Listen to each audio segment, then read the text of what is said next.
Bayangkan sebuah kekaisaran raksasa, kekaisaran yang merasa dirinya adalah pusat alam semesta, telah berkuasa selama lebih dari 2000 tahun tanpa tersentuh. Namun pada awal abad ke-20, naga yang tertidur itu tidak mati karena musuh dari luar, melainkan membusuk dari dalam. Revolusi Cina merupakan salah satu peristiwa paling transformatif dalam sejarah modern yang merujuk pada rangkaian pergolakan politik untuk meruntuhkan sistem monarki absolut dan membangun tatanan negara baru. Peristiwa ini mencakup fase krusial sejak runtuhnya dinasti Qing dalam Revolusi Xinhai 1911 hingga kemenangan Partai Komunis Cina dalam Perang Saudara pada tahun 1949. Secara temporal, dinamika ini berpusat pada paruh pertama abad ke-20, di mana daratan Cina menjadi ruang pertarungan ideologi besar antara paham nasionalisme, komunisme, serta upaya melawan imperialisme asing. Pentingnya revolusi Cina dalam panggung sejarah dunia tidak dapat dipandang sebelah mata. Selain berhasil mengakhiri sistem feodalisme kekaisaran yang telah bertahan selama ribuan tahun, revolusi ini juga mengubah konstelasi geopolitik global secara drastis, khususnya selama masa Perang Dingin. Bagi bangsa-bangsa di Asia dan Afrika, keberhasilan Cina dalam menentukan nasib negaranya sendiri menjadi simbol inspirasi perjuangan anti-kolonialisme. Transformasi ini tidak hanya mengubah struktur pemerintahan, tetapi juga merobak total tatanan sosial dan ekonomi Cina menuju posisi sebagai salah satu kekuatan utama dunia saat ini. Kemunduran dinasti Qing menjadi pendorong utama revolusi akibat pemerintahan yang lemah, korup, dan tidak lagi dipercaya oleh rakyat. Ketidakpuasan ini memuncak karena kekaisaran gagal membendung dominasi asing serta tekanan imperialisme yang merugikan kedaulatan bangsa. Kondisi tersebut memicu lahirnya kesadaran nasional di kalangan intelektual seperti Sun Yat-sen yang mulai memperkenalkan ide-ide modernitas dan demokrasi. Akhirnya, sentimen anti-Manchu dan keinginan untuk keluar dari keterpurukan sosial ekonomi menyatukan rakyat dalam gerakan besar untuk meruntuhkan sistem monarki dan membangun republik yang baru. Intervensi kekuatan asing melalui imperialisme Barat dan Jepang menjadi faktor eksternal utama yang mempercepat keruntuhan tatanan lama di Cina.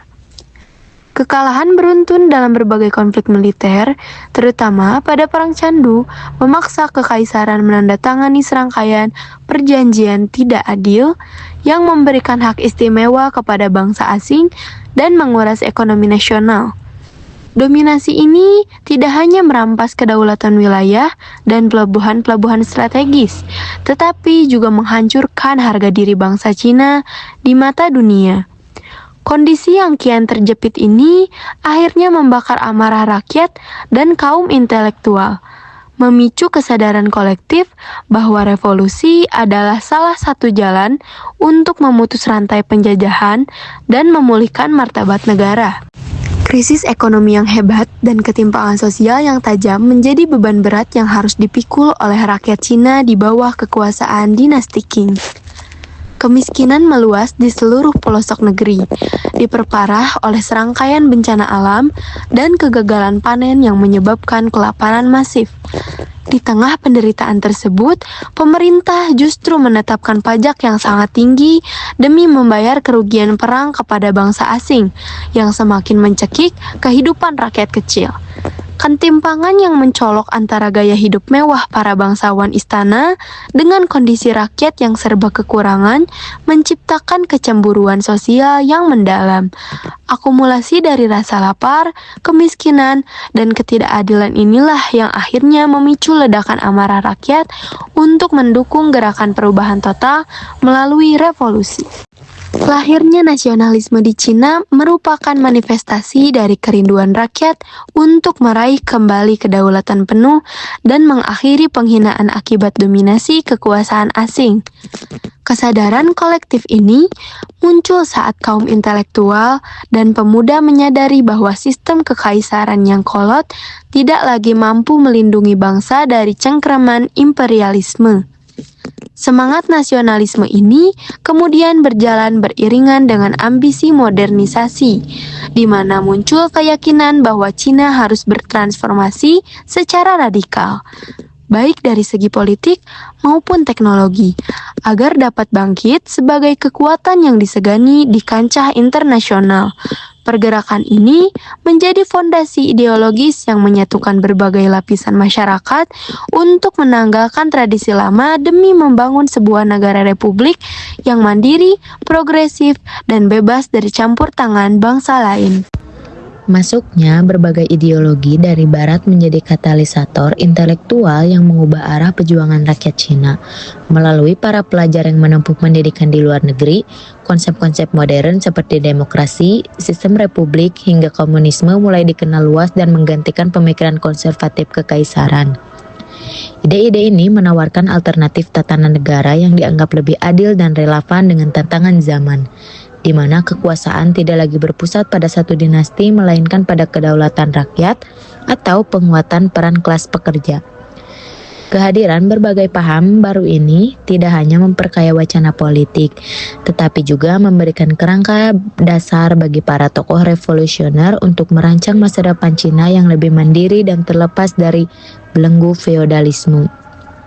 Revolusi 1911 yang lebih dikenal dengan sebutan Revolusi Shanghai merupakan tonggak sejarah paling krusial yang dipimpin oleh Dr. Sun Yat-sen melalui organisasi revolusionernya, yaitu Tongmenghui.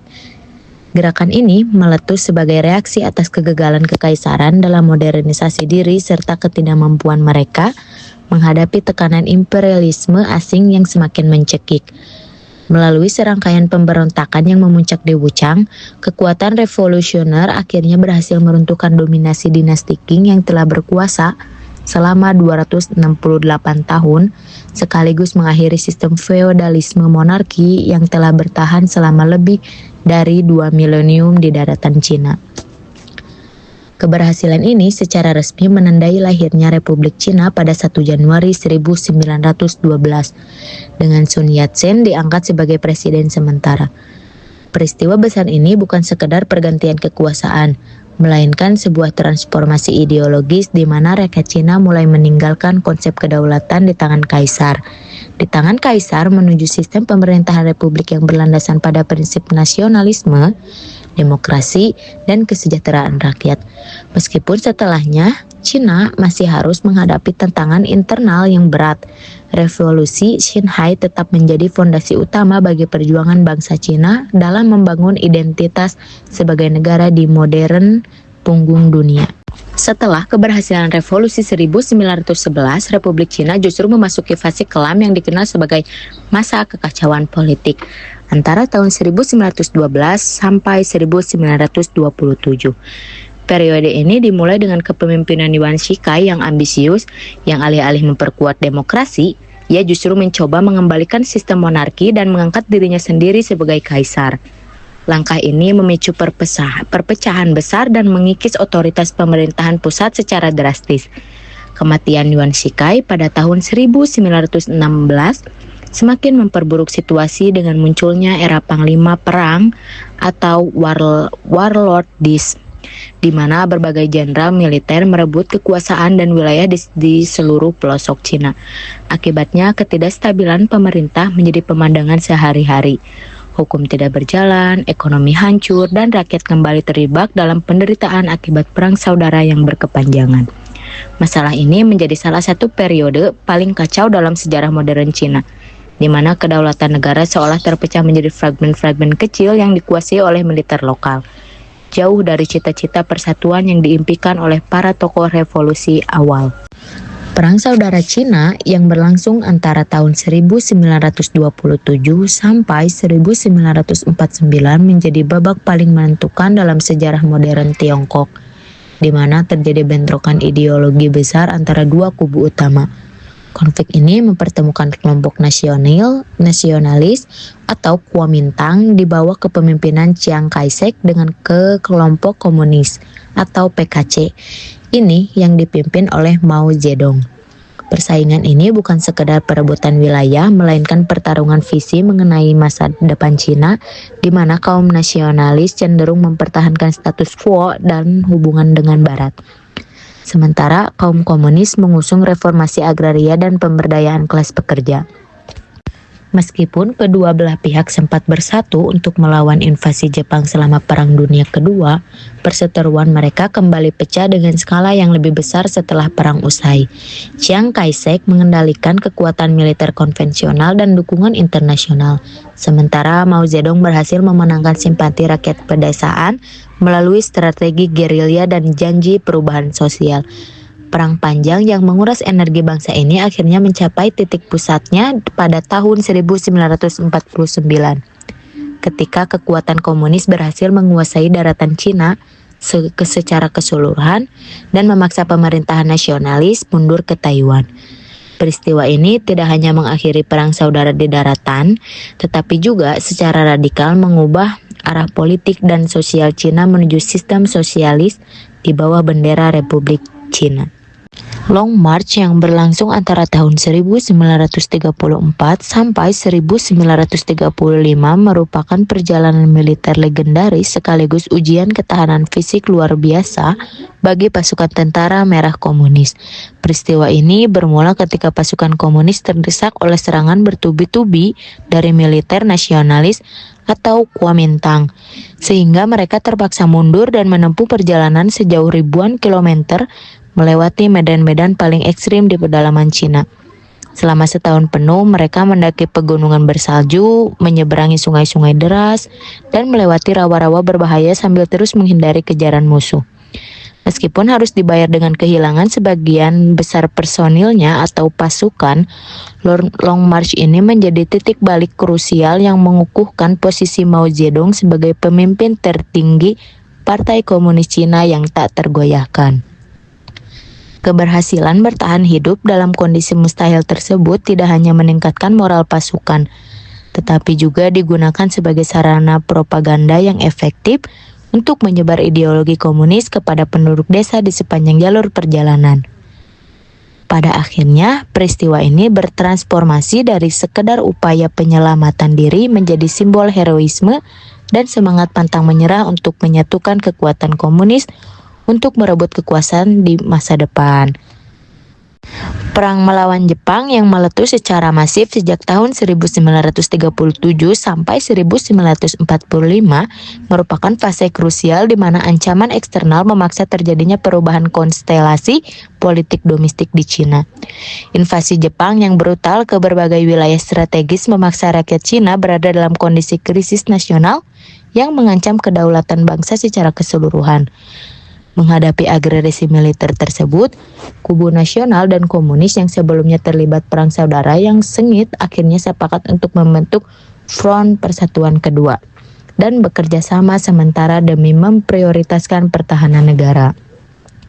Selama periode 8 tahun ini, meskipun ketegangan dan kecurigaan antara kedua kelompok tetap ada di balik layar, kolaborasi ini sangat penting untuk menahan laju ekspansi Jepang di daratan Asia.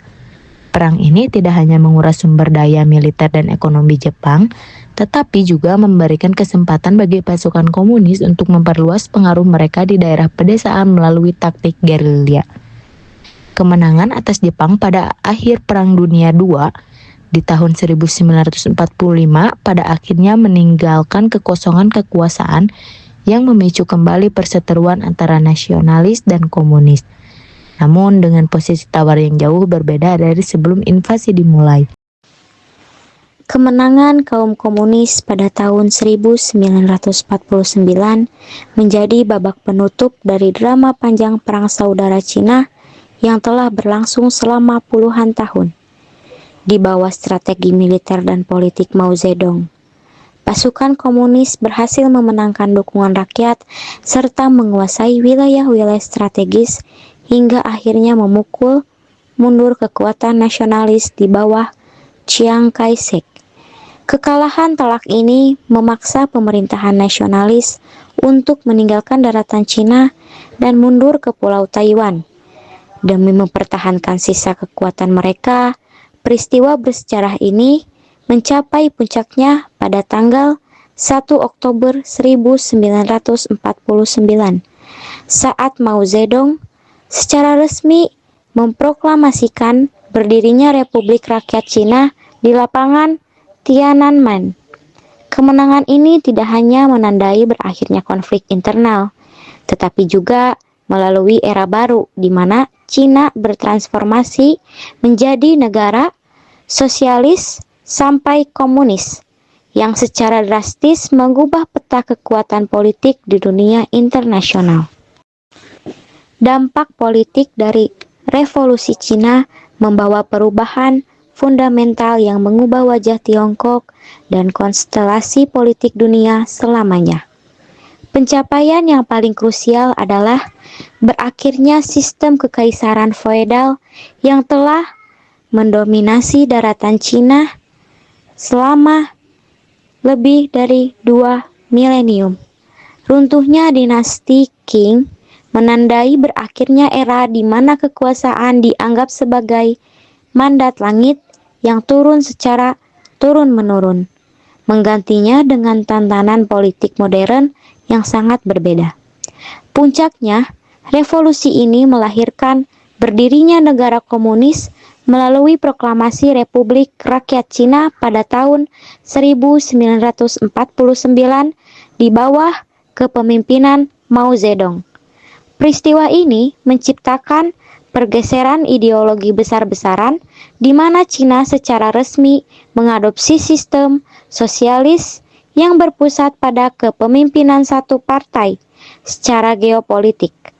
Kemunculan Cina sebagai kekuatan komunis baru tidak hanya memperkuat Blok Timur selama masa Perang Dingin, tetapi juga mengubah peta kekuatan di Asia, menjadikan Cina sebagai aktor utama yang mandiri dan memiliki pengaruh politik yang sangat signifikan di panggung internasional hingga saat ini. Revolusi Cina membawa dampak sosial yang sangat transformatif, terutama melalui perombakan total pada struktur masyarakat yang sebelumnya bersifat moedal. Tantangan sosial lama yang berbasis pada hierarki, kekaisaran, dan didominasi kaum bangsawan dihapuskan, digantikan oleh sistem yang lebih egaliter di bawah ideologi komunisme. Perubahan ini memberikan posisi baru bagi kelas pekerja dan petani sebagai pilar utama negara, serta mendorong emansipasi perempuan dalam berbagai sektor kehidupan. Salah satu kebijakan paling signifikan dalam perubahan sosial ini adalah pelaksanaan reformasi agraria secara besar-besaran. Melalui kebijakan ini, tanah-tanah memiliki tuan, tanah disita dan didistribusikan kembali kepada jutaan petani miskin di pedesaan. Reformasi ini tidak hanya bertujuan untuk menghapuskan praktik eksploitasi tanah yang telah berlangsung selama berabad-abad, tetapi juga untuk meningkatkan produktivitas pertanian dan kemandirian pangan nasional. Dampaknya, pola relasi kuasa di pedesaan berubah drastis, memperkuat dukungan rakyat terhadap tantangan pemerintahan, sekaligus menjadi fondasi bagi modernisasi ekonomi Cina di masa depan. Secara ideologis, kemenangan revolusi di Cina memicu gelombang penyebaran paham komunisme yang masif di seluruh kawasan Asia. Keberhasilan Mao Zedong dalam mendirikan negara sosialis berbasis dukungan petani memberikan inspirasi bagi gerakan-gerakan pembebasan nasional di berbagai negara tetangga seperti Vietnam, Korea, hingga negara-negara di Asia Tenggara. Cina muncul sebagai pusat kekuatan ideologi baru yang menantang dominasi kapitalisme barat, yang pada gilirannya mempercepat terjadinya polarisasi dunia selama masa Perang Dingin. Fenomena ini tidak hanya mengubah peta politik kawasan, tetapi juga memaksa negara-negara lain di Asia untuk menentukan arah ideologi mereka, yang seringkali memicu konflik internal maupun ketegangan diplomatik dalam upaya mencari keseimbangan kekuasaan yang baru. Secara keseluruhan, revolusi Cina merupakan sebuah proses transformasi sejarah yang sangat panjang dan penuh dengan pergolakan. Bermula dari runtuhnya kekuasaan absolut dinasti hingga puncaknya pada kemenangan ideologi komunisme, perjalanan ini merekam bagaimana sebuah bangsa besar berjuang melepaskan diri dari belenggu feodalisme internal dan tekanan imperialisme asing yang telah lama melemahkan kedaulatan mereka melalui berbagai fase krusial, mulai dari revolusi Qinghai yang demokratis, masa kekacauan para panglima perang, hingga perang saudara yang melelahkan antara kaum nasionalis dan komunis Cina. Terus mencari identitas baru yang mampu membawa mereka menuju kemandirian dan modernitas. Dampak dari revolusi ini tidak hanya mengubah struktur sosial dan politik di daratan Cina secara radikal, tetapi juga memberikan guncangan hebat bagi tatanan dunia internasional. Berakhirnya sistem kekaisaran yang telah bertahan selama ribuan tahun dan lahirnya Republik Rakyat Cina menjadi simbol kebangkitan kekuatan Asia di panggung global.